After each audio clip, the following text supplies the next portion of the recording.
This video explains how to count non-NA values in vector objects and data frames using the R programming language. So without too much talk, let's dive into the R code. In the first example of this video, I will show you how to count non-NA values in a vector object.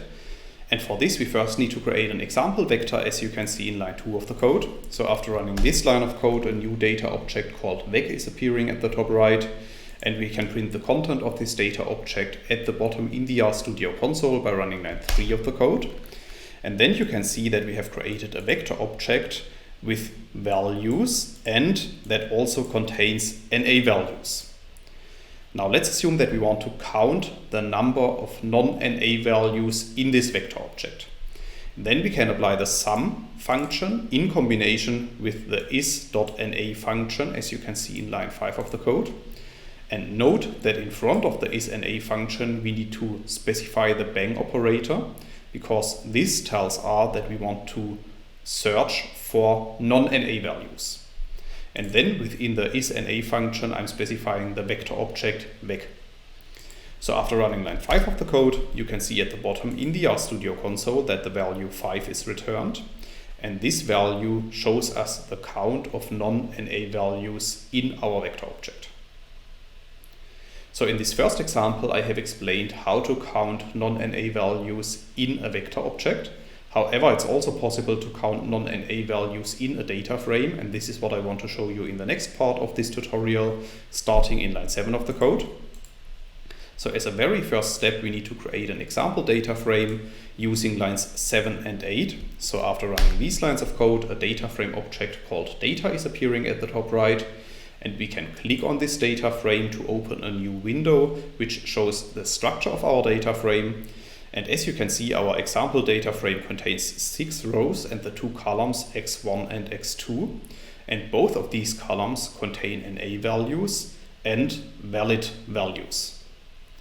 Now let's assume that we want to count the non-NA values in all the columns of our data frame. Then we can apply the code of line 10.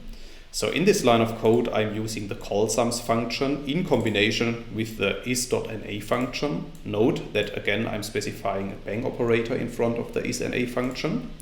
And then within the is.na function, I'm specifying the name of our data set. So in this case, our data set is called data. So if you run line 10 of the code, you can see at the bottom that another output is returned. And this output shows us the count of non-NA values in each of our columns. So in the column x1, we have 3 non-NA values, and in the column x2, we have 4 non-NA values. So similar to that, we can also count the non-NA values in the rows of our data set, and we can do that, as you can see, in line 12. So all I'm changing compared to line 10 is that I'm now using the rowSums function instead of the colSums function, because the rowSums function counts by rows. So if you run line 12 of the code, you can see at the bottom that a vector is returned, and each of the values in this vector corresponds to one of the rows of our data set. So as we have seen before, our data set contains 6 rows, and for that reason our output also contains 6 values. And now we can see that, for instance, the first row contains 2 non-NA values and the second row contains 1 non-NA value. That's all I wanted to explain in this video.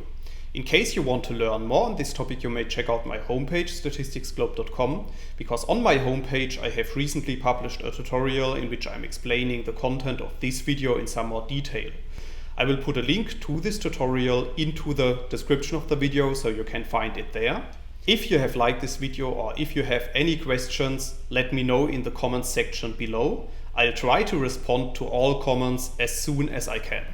Furthermore, make sure to subscribe to my YouTube channel to get notified about future video releases. I have already published about 500 videos on this channel, and I'm releasing new videos on a daily basis. Thanks a lot for watching. See you in the next video.